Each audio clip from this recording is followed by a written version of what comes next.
Thank you for joining me. I'm Alexandra, and I want to talk about Delta today. They don't have anything to do with Deltas, they're just an airline, but I'm actually still waiting for a company to come along and start an airline called Alpha Airlines.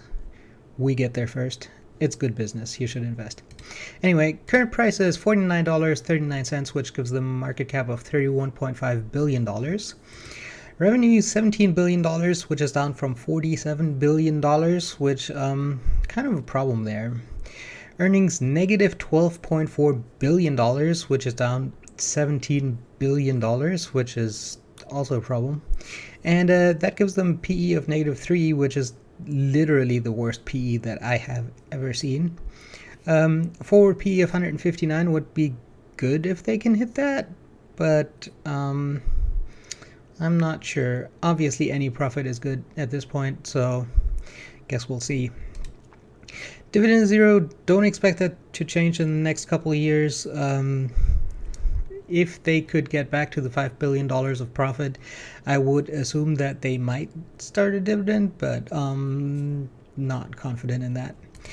Total assets $72 billion, total liabilities $70.5 billion, which gives them a total stockholders' equity of $1.5 billion, which is down from $15 billion. So obviously nothing that you can really expect here with a loss of $12 billion.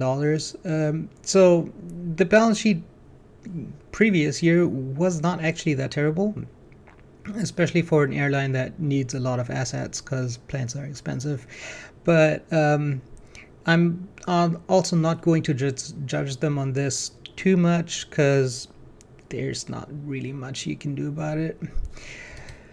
Risk factors. Obviously, global pandemics kind of eat into the revenue a little bit. It's bad. Other than that, obviously the fallout of the pandemic would be a problem if people just choose not to fly because meetings can be held over Zoom or WebEx or Microsoft Teams if you have to.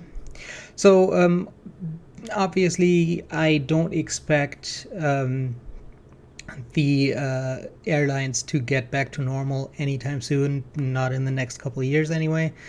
I would be surprised if it gets back to normal within the next decade or so, but certainly after that, it's very likely. Overall, obviously, for a growth investor, airlines not really a growth business.